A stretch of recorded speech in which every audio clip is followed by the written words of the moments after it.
চাশালো হাস্তেও ফাইসবিকা বার হাকতনি সাকদুক তাংবেদেক তেন্নফুং হামক্রাই তাংবেদেনি মন্ত্রী ডক্টর ভারতী প্রবীণ পাওয়ার আসলে অটল বিহারী বাজপেয়ী ক্যান্সার শাক হামনগ থাঙি নাইখাতে শাক হামনংনি সংবোধন হনতি চেরি খানাকা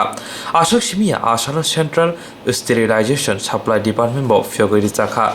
গতমাত্রनि बसखौ फै अटल बिहारी वाजपेयी कैंसर शाक हामनक जे खलाइतै खाइ दंग गाहाम सेब्रिउइ दंग लखुरंग तै ताबुक जतै कायसानो अति दंग फाइनाइ साला तै कायसानि सेब्रेतानि हिनिब बक्सावै खोनारिखा शाक हामदगो आयुष्मान भारती ब सेब दंग आबाबाय शाक हामियार रां खक्सा नायावै शाक नायजागै मानानो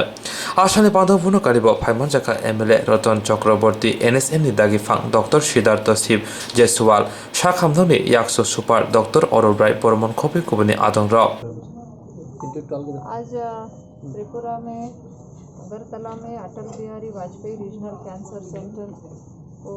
हम विजिट कर रहे हैं। मेरे साथ हमारे एमएलए साहब सारे अधिकारीगण उपस्थित हैं। नॉर्थ ईस्ट में जो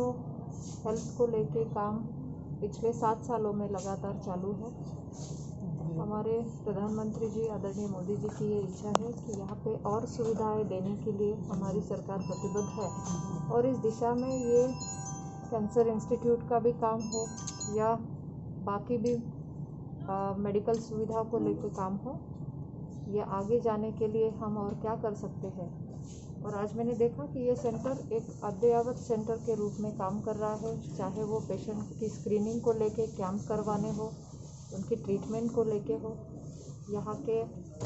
कीमोथेरेपी का यूनिट हो, पोस्ट सर्जिकल वार्ड हो, ओटी भी अभी हमारा एक है, आने वाले दिनों में और उनकी डिमांड भी रही है और इस ओटी के एक्सपांशन में भी केंद्र सरकार की आगे जाके यही इसमें मदद रहेगी कि एक्सपांशन होके और सुविधा मिले। अभी रेडिएशन थेरेपी का यूनिट भी देखना है तो और अद्ययावत हमारा आधुनिक मशीन से लेके जो हम उपकरणों को ये करते हैं, स्वच्छ करते हैं, तो उसकी भी आधुनिकता मैंने कई नहीं लेकिन यहाँ पे मैंने अच्छे से देखी तो मुझे लगता है ये बड़ी उपलब्धि हमारे यहाँ के सभी पेशेंट्स को मिल रही है। यहाँ पे आयुष्मान भारत के लाभार्थी हैं जिन्हें यहाँ पे फ्री में इलाज भी दिया जाता है। जेनेरिक मेडिसिन के साथ भी ये जोड़ा गया है ताकि किसी को मेडिसिन खरीद के उपचार न करना पड़े, वो भी सुविधा यहाँ पे मिलती है। फ्री में सुविधा मिले और अच्छी सुविधा मिले यही यहाँ के सेंटर में मैंने देखा और आगे जाके और भी केंद्र सरकार की और राज्य सरकार की तरफ से यहाँ जो भी सुविधा है और लाने की ज़रूरत है हम उसके लिए प्रतिबद्ध हैं। हेल्थ इंफ्रास्ट्रक्चर को बढ़ाने के लिए त्रिपुरा में और क्या क्या काम करेंगे आप लोग, क्या क्या मतलब डिसीजन लेंगे? जी ज़रूर। अभी त्रिपुरा को लेके आपने देखा होगा कि पिछले 7 सालों में लगातार मेडिकल सुविधा, चाहे वो आयुष्मान भारत को लेके वेलनेस सेंटर जो बन रहे हैं वो है,